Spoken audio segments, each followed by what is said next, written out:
What's up, future husbands and wives? And welcome to the Dating Life Podcast. I'm Nate J. Clark, your Latter-day Saint dating coach, and I'm here to talk dating on the road to eternal marriage. Julia, welcome. How are you doing today? Doing good. Thank you for having me today. Yeah, so glad to have you here. The first thing I always like to do with these podcast episodes is just give you a minute to kind of share a little bit about yourself, what's going on in life, maybe where you're from, some things you like to do. Do you want to do that for us?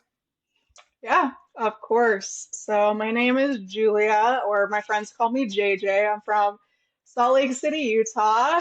Um, where I am right now in life, I'm currently single, just chilling there. And some things that I like to do in my spare time is definitely hanging out with my nieces and nephews. That's where you'll find me most of the time if I'm not hanging out with friends. And other than that, also hanging out with my parents when they are in town. Heck yeah. Family time all the way for the win. How many nieces and nephews do you have? Oh boy, I think we're up to like 25 maybe. That's just ballparking it. So, how old were you when you first became an aunt? So I actually was adopted, so most of them were there already before I was born. Oh, cool. That's awesome. Yeah. Yeah. The reason I ask is that I became an uncle at age 9. I've got roughly the same amount of nieces and nephews as you do. And my oldest niece is going to get married this winter. And I'm like, What? That's weird. I could be a great uncle within like a year. Oh my gosh. Anyway, that's cool. Anything else you want to share about, you or your life? I'm just here. That's pretty much it. Any other hobbies or things, you love to do in your spare time? I mean, just dancing and Heck yeah. helping around the house. Cool. I love it. Let's see. And then is it okay if I ask how old are you and how much dating you've done, just kind of generally? Yeah, so I'm 23 and I've been dating, let's see, when I was 20. Yeah, so from 20 to 23, like Cool. having like solid relationships in a way. Awesome. I think that's helpful for all of our listeners, especially those that are your same age and that have been dating about the same amount of time. I think it's going to Hmm. be good to hear what you've learned in your several years, kind of compared with theirs, and we'll all learn from each other. The last thing I wanted to say, a couple housekeeping things for this episode, and all of my episodes in general, is that just for the listeners to know, we always use fake names for anyone we talk about from past dating experiences, to preserve privacy, and that we welcome friendly disagreements on this podcast. Um, we I would be worried if I agreed 100% with every single dating principle that someone brought onto this podcast. Because of the fact that I think disagreements are good. I think that we can all learn to see new paradigms, new perspectives from each other. And so um, that's just something I wanted to set the stage with, that I think we can disagree without being disagreeable. And I think that can be a really healthy learning experience, both for you and I as the ones on this podcast, but also for those that are listening in that might disagree with anything we say. So yeah, just a couple of housekeeping items there. And with that, what dating principles do you have for us today, Julia? Yeah, so I have three. So I'm just going to go ahead and name them, and then we can go ahead and dive into detail a little bit. But the very first one is creating healthy boundaries while in a relationship. And I feel like that one's really important. Also, making sure to keep to your true self while in a relationship, because sometimes that is very hard to do. And the third one is definitely a big one for me, is making sure that you are safe while going and either going on dates or while you are in a relationship. Mm, especially in the world we live in today, right? Yes. Great. Well, do you want to tell us how you learned those things and why they're so important? Yeah, of course. So, with the very first one, creating healthy boundaries, I learned that in my very first relationship when I came home from my mission. I dated this guy. His name was John. And before our missions, we actually met back in high school. And to be honest, I did not like him at all. He was like, he was a great guy, but we just did not get along because he was dating my best friend at the time. And so, you're trying to like compete for each other's attention a little bit. But when we came back for our missions, I was like, this guy is really attractive. I was like, it's time, maybe I'm a little bit interested in it. And we got together on July 4th, and it was just like kind of like out of the blue. I was like, yeah, you want to date? Yeah, sure. And it was a really good experience. We definitely learned a lot from each other with that. And with John, he taught me definitely that we would spend a lot of time together, but there were times where it's like, all right, we need to take a break from each other. You don't need to be with each other 24/7. And it's okay if you want to go hang out with your friends. I want to go hang out with my friends. And it's good just to set those boundaries early on so you're both like on the same page when it comes to like dating with that for a Mm, relationship. yeah, expectations and getting on the same page so that, if one of you wants to go have some, if you want to go have a girls' night, or he wants to go have a guys' night, or whatever, the other one's not left thinking to themselves, hey, I had the expectation that you were going to spend every night with me. So I think Hmm. that's really, really wise to communicate that kind of thing up front. How Yeah. early on would you recommend people kind of get on the same page with that? Like right before they're exclusive, when they first start dating exclusive, waiting a little while? What do you think? I think that it'd be a good start at least like right when you start wanting to be exclusive with the person. Mm, Because I remember that was like the scary part was actually trying to set expectations with John. And it's important, I feel like, at the beginning of it to do it rather than later. Because then if you're doing it later, then they're like, well, you can't really change it halfway through the relationship. I mean, you can, but it's going to be a lot harder to do that. mm. Yeah, no, I agree 100%. Cool. Where do you want to go from there? Is that kind of the majority of your first principle? Is there more to it? Just trying to think here. I think that pretty much covers that principle, is just making sure to set those healthy boundaries at first. Yeah. Yeah, I agree. One, is it okay if I jump in and share some things I feel like go along really well with that?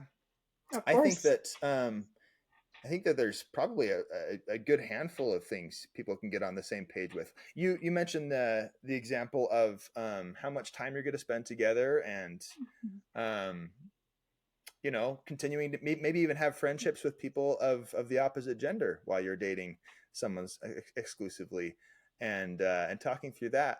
Another one I think that's a really important one, but also one that's kind of like put to the side a lot by a lot of people, is the expressions of physical affection, um, and getting on the same page with, okay, how soon are we gonna kiss? How soon are we gonna hold hands, or Yeah. cuddle, or whatever? How soon are we gonna hold hands in public? And what does that mean, right? What do all of those things mean to not only the people that see us, but more importantly to you and I? Do they mean the same thing? Do they mean commitment? Do they just mean interest?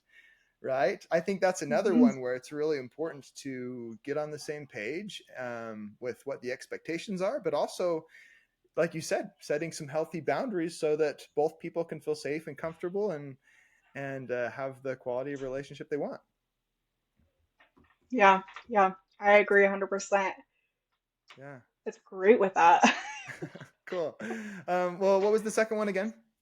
So the second one is keeping to your true self, especially in a relationship. I remember there's been a couple times where when I have been messaging people like online or trying to meet up with them, they definitely try to jump the gun a lot.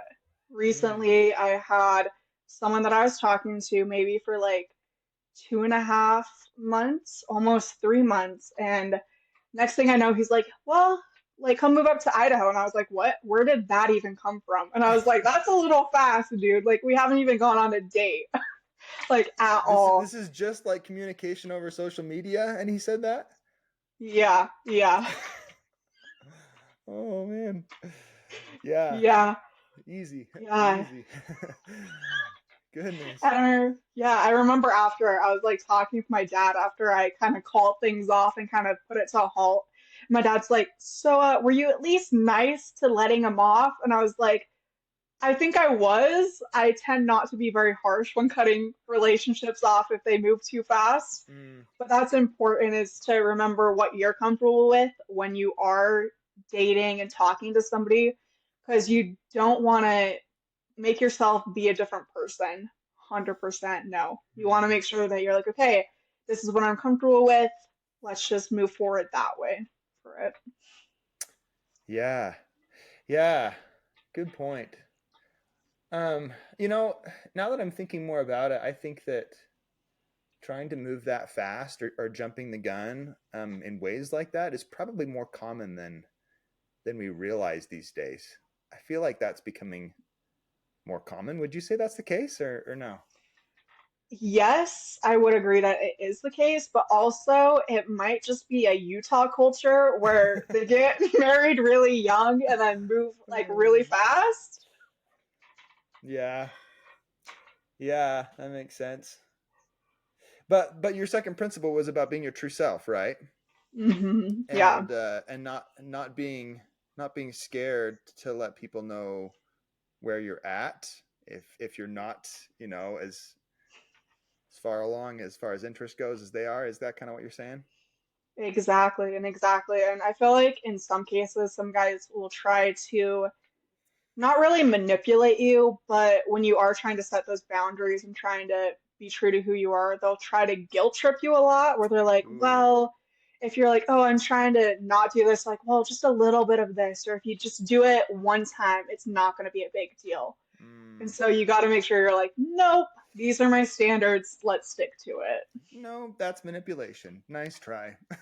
Yep. Calling things what they are can really have power.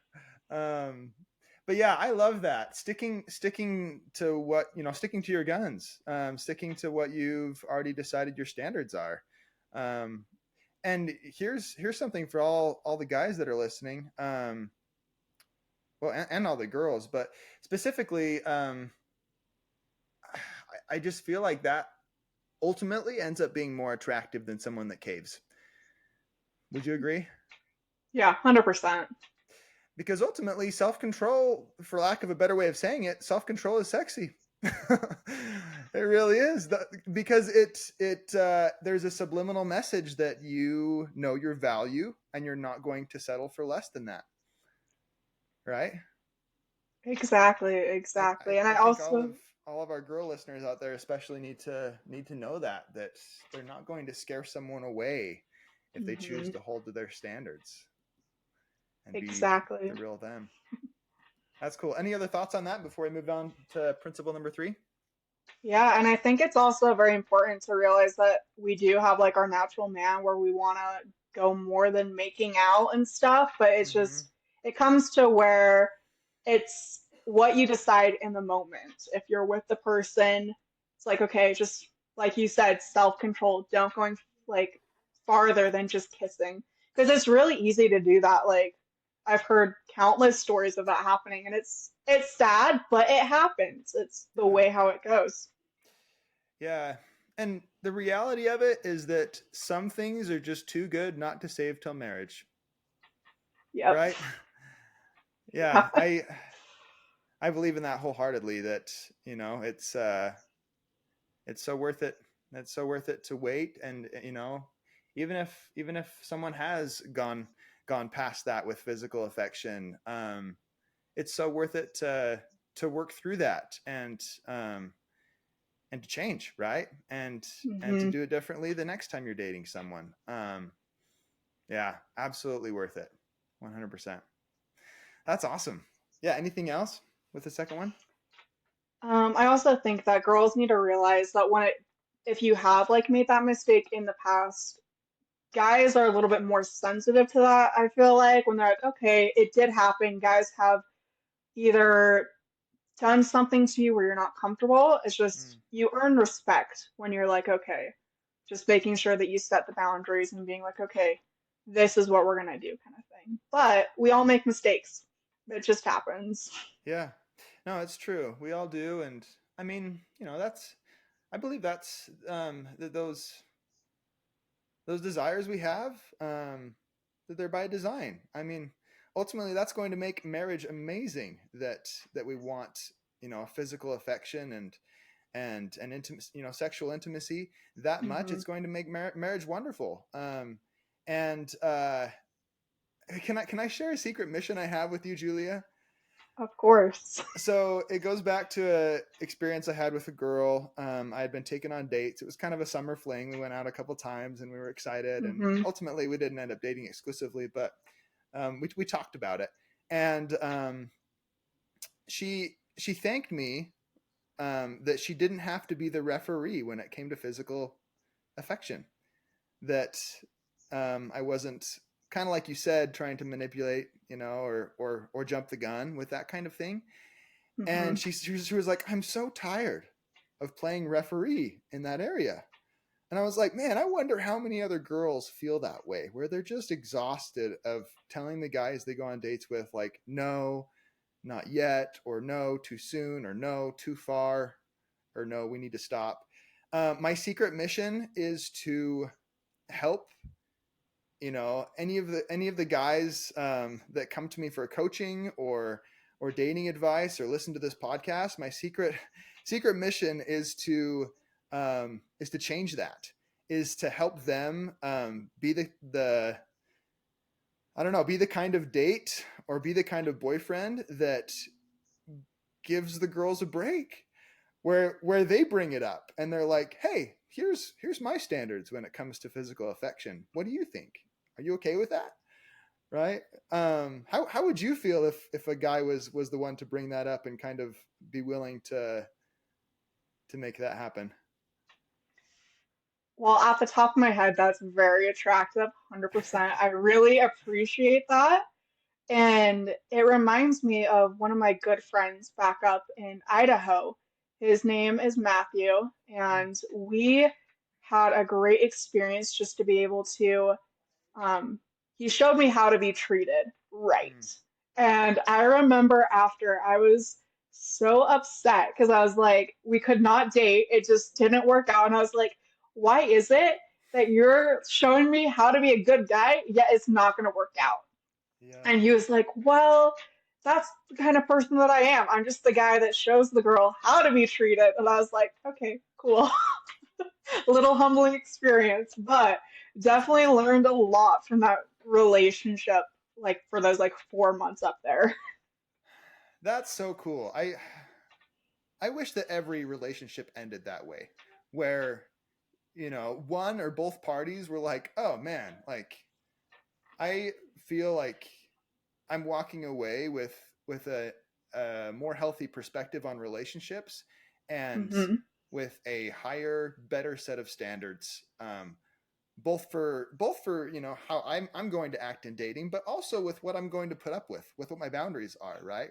With what I'm Yeah. looking for. That would be so cool if every single breakup had that kind of, yeah, had that kind of positive end to it. Speaking of positive ends to breakups, have you ever heard the song "Stepping Stones" by Andy Grammer? I have not. It's not on any of his albums. It was done live before he first produced an album, but it's still on YouTube. And it is Okay. the most uplifting breakup song I have ever heard, and I love it. So I definitely recommend it to you and all of our listeners, because it's definitely helped me have a healthier perspective when I'm hurting after a breakup. So, anyway, any other thoughts before we jump into your third? I think that covers that one. Cool. Awesome. Okay, what's the third principle again? So the third one is keeping safe um, in dangerous situations. Mm, And that one is a really big one for me because with today's like day and age, dating online is either it's going to go good or it's going to go bad because you don't mm, know what you're going to get on online dating. And especially when you are messaging someone, you have to be extremely careful when meeting up with them. And the three rules that I go by that my older sister really drilled into me was one, meet up in a public place. Two, make sure that if you are meeting with them, don't let them know where you live. Don't bring them back to your place after, and don't give out too much personal information on the very first date. And number three, be aware of like your surroundings and be aware of if you are giving like or getting really bad vibes, then it might be good to get help or just to leave the situation entirely. Mm, good rules. Yeah, really good rules for staying safe. Um, what about after you've gone on a date or two? Are there any red flags that you think girls especially should kind of be looking out for to make sure that I don't know to kind of evaluate if this is a safe person to continue going on dates with, maybe even on the first date. Yeah, I think number one is definitely you do want to get to know the person, but I feel like if they talk a lot about themselves, to me, that's a red flag because they Mm, don't really want to listen to you. ah, And that's been a really big thing for me. I'm like, yeah, you talk a lot. Or number two, this one might be a little bit silly or weird, but I had an experience where I went out with a guy and all we talked about was the gospel 24/7. And I was like, "Oh my gosh, like it's great to talk about the gospel, but let's not be obsessed with it here. I'm trying to get to know you." you're like, yeah, I love the gospel, but I want to get to know you too, and Yeah, your day to day and your hobbies and interests and balance in all things. exactly, exactly. Yeah, Yeah, that was a hard message to write up to send to him to end things, but it's you learn from those experiences, which is good and stuff. yeah, yeah. When it comes to being safe, I think about the dating coach that I was an intern for when I first was getting started as a dating coach in 2017, 2018, 2017. Her name's Elisa Goodwin Snell, and she was a marriage and family therapist before she became a dating coach. And one of the biggest reasons she became a dating coach was to help people be safe because she realized that every broken marriage she was counseling, one or both people were lacking in three big characteristic like attributes or Mhm. characteristics. One was self-control. Does this person seem like they have self-control? One was empathy, and the third was, do they take personal responsibility for their mistakes? Or are Mhm. they putting the blame off on the world or on other people? And I thought those are really interesting things to look for too, because she said that once our brains are fully developed after the ages of 21 to 25, it's a lot harder for us to develop those attributes of self control, empathy, and taking personal responsibility. And so, yeah, I think it's an interesting thing to go on first dates and kind of need to like judge a little bit. We try to judge righteously, right? But we need to be aware of who we're spending time with. And I'm a big proponent of trusting that God's going to help us to through the Spirit. Like if we're getting kind of I don't know if we're getting those feelings before a date or even on a date where we're like, I don't feel settled, that's probably for a reason, right? And we can trust that as well. Yeah, exactly, exactly. Yeah. Um, any other thoughts before I ask you one final question? Yeah. I think also it's important that when you are meeting for the very first time and you want them to meet your parents and stuff, like especially if you are dating right out of high school or even in high school, it's good for them to meet the parents so the parents kind of know and get kind of like an idea.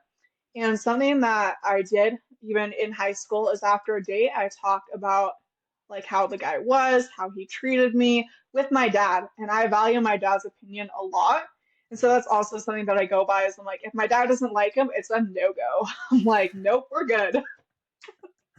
Yeah. No, I love that. That's a really good point. Parents really do know us so well, and they know, I don't know, they've just seen a lot of life. They can read people. Hmm. I think they've had more experience reading people. And I think they're going to recognize a good fit for one of their kids when they see it. I Oh definitely, yeah. yeah, I definitely believe that because oftentimes when we're excited about someone, we're not the best at discerning a good fit because infatuation plays a role. Yep, yep. But the calm, cool heads that our parents and even close friends have, can definitely play a role in that. Makes me think of a dating experience that was like the hardest one I ever went through. And I was going on dates with this girl that was just not a good fit for me, and I could not see it. I was totally into this girl, and looking back, she met one of my friends randomly when we were walking through Mhm. a hallway at school. One of my friends stopped us, and later on, after the relationship ended, that close friend of mine was like, "Yeah, I could tell from just the 30 seconds of talking to her that she wasn't for you." I was like, "Really?" I had no idea. I thought she was the one. And so I really do think that there's value in talking to people that are close to us, that know us well. So I love that you brought that up. That's awesome. Can I ask you one last question, Julia? Of course. Okay. What advice, if any, would you give to all the guys out there as a girl that's actively going on dates and has had some good experiences? What advice would you give guys?